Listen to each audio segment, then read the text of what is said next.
रूहानी ताकतें हमारे आसपास हमेशा मंडराती रहती हैं। उनकी एक अलग ही दुनिया होती है जो वास्तविकता में तो दिखाई नहीं देती, लेकिन कुछ घटनाओं से महसूस जरूर होने लगती है। ऐसी ही एक हवेली के भूत की है। दरअसल एक पुरानी हवेली है जिसमें कई साल पहले राजा महाराजा रहा करते थे, लेकिन अब वह वीरान पड़ी है क्योंकि उन राजाओं के वारिस देश से बाहर जा चुके हैं। हवेली की हालत जर्जर हो चुकी है।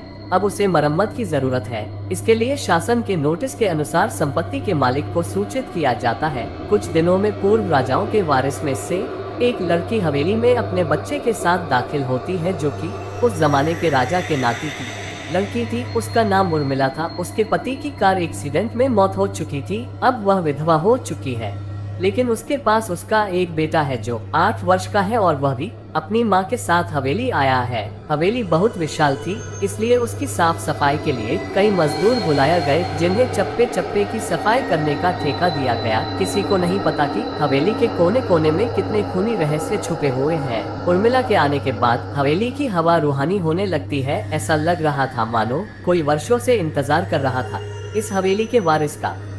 एक रात उर्मिला अपने कमरे में अपने बच्चे के साथ सो रही होती है। अचानक उसके खिड़की से एक पक्षी टकरा कर मर जाता है। ये घटना अपने आप में असामान्य थी। पक्षी टकराते ही उर्मिला की नींद खुल जाती है और जब वह लाइट जलाकर देखती है तो डर से चीखने लगती है, क्योंकि उस कमरे की खिड़की से एक पक्षी फंसा हुआ था और उसके शरीर से खून की बूंदें फर्श पर गिर रही थी। नजारा इतना भयावह था कि वह अपने बच्चे को उठाना नहीं चाहती थी, लेकिन उर्मिला हिम्मत करके उस पक्षी को खिड़की से बाहर फेंक देती है। लेकिन इसके बाद उसे रात भर नींद नहीं आती और वह सुबह तक जागती रहती है। दरअसल वह जानना चाहती है कि ये किसी की शरारत तो नहीं। सुबह होते ही वह अपने यहाँ काम कर रहे मजदूरों से जाकर कहती है कि रात को मेरे कमरे की खिड़की पर कोई पक्षी आकर टकराया था और तुरंत मर गया। क्या तुम लोगों में से किसी ने ये हरकत की है? क्योंकि पक्षी खुद ब खुद तो खिड़की से नहीं टकरा सकता। मजदूर कहते हैं, नहीं, हमने तो खिड़की से नीचे किसी पक्षी को मरा हुआ नहीं देखा। हम तो अभी वहाँ से चले आ रहे हैं। और जब सभी जाकर देखते हैं तो वहाँ वह पक्षी नहीं होता। उर्मिला घबराने लगती है कि यह क्या, यहाँ तो पक्षी होना चाहिए या कम से कम खून की कुछ बूंदें दिखनी चाहिए, लेकिन यहाँ पर पक्षी का एक पंख तक नहीं पड़ा हुआ। उर्मिला सभी मजदूरों को कहती है कि हवेली में बहुत सी कीमती चीजें और मूर्तियां हैं, संभाल के साफ सफाई करना। मजदूर अपने अपने काम में लग जाते हैं। उर्मिला अपने बच्चे के साथ कमरे में टीवी देख रही होती है कि अचानक हवेली की छत से एक मजदूर नीचे गिरता है। उर्मिला को अचानक लोगों की आवाज सुनाई देती है। वह भागकर खिड़की से नीचे देखती है तो एक मजदूर की लाश पड़ी होती है। उर्मिला कमरे से नीचे आती है और इसके गिरने का कारण पूछती है। लोगों के जवाब अलग अलग होते हैं। कोई कह रहा होता है कि इसने खुद आत्महत्या की है और कोई कह रहा था कि ये गलती से गिर गया है। सभी के दावे अलग थे, लेकिन उर्मिला को कुछ अनकही बातें सुनाई दे रही थी। उर्मिला के कान में अचानक एक आहट के साथ आवाज आती है, अपने बच्चे को बचा सकती है तो बचा ले। उर्मिला ये वाक्य सुनते ही अपने कमरे की तरफ भागने लगती है, क्योंकि कमरे में उसका बच्चा अकेला टीवी देख रहा होता है। जैसे ही उर्मिला कमरे में पहुंचती है तो उसका बेटा खिड़की से कूदने वाला ही होता है कि उर्मिला उसका पैर पकड़ लेती है और वह खिड़की से लटक जाता है। उर्मिला पूरी ताकत से उसे ऊपर खींचती है, लेकिन बच्चा फिर भी कूदने की जिद कर रहा होता है।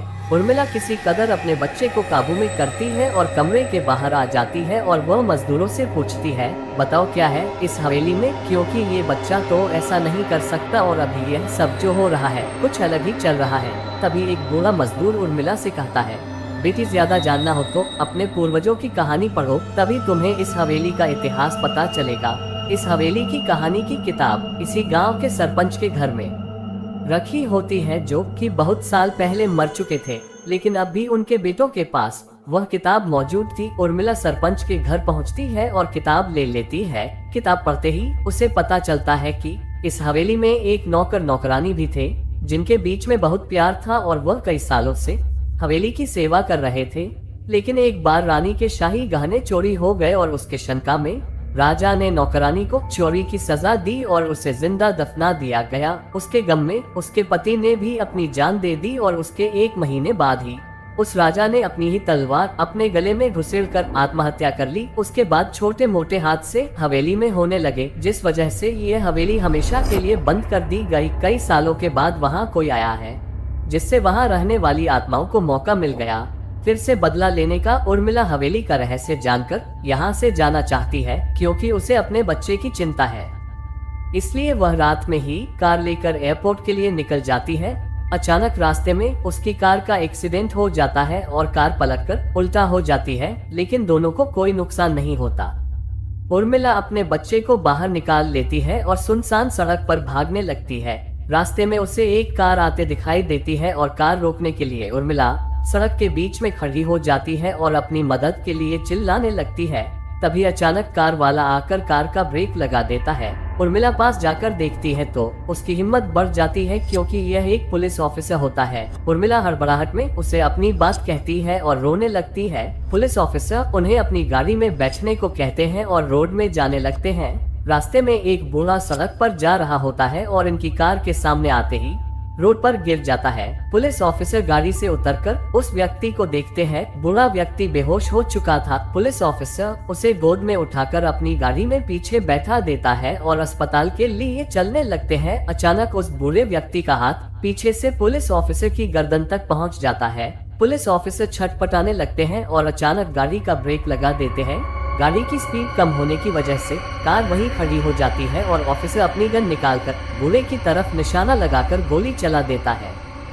बूढ़े की सर में गोली लगने से भी उसकी जान नहीं जाती है। महिला और पुलिस ऑफिसर दोनों समझ चुके थे कि यह कोई भूत है। भूत को देखते ही उर्मिला अपने बच्चों को लेकर बाहर निकल जाती है और इसी बीच पुलिस ऑफिसर भूत की पकड़ से अपने आप को छुड़ाने में कामयाब हो जाते हैं। पुलिस ऑफिसर के बाहर निकलते ही तीनों बाहर रोड से भागने लगते हैं और कुछ देर भागते हुए उन्हें सड़क के किनारे जगमगाती लाइट्स दिख रही होती है। पुलिस ऑफिसर उर्मिला से कहते हैं कि मैडम, यह एयरपोर्ट है, जल्दी चलिए। उर्मिला अपने बच्चों को लेकर एयरपोर्ट के अंदर पहुंच जाती है।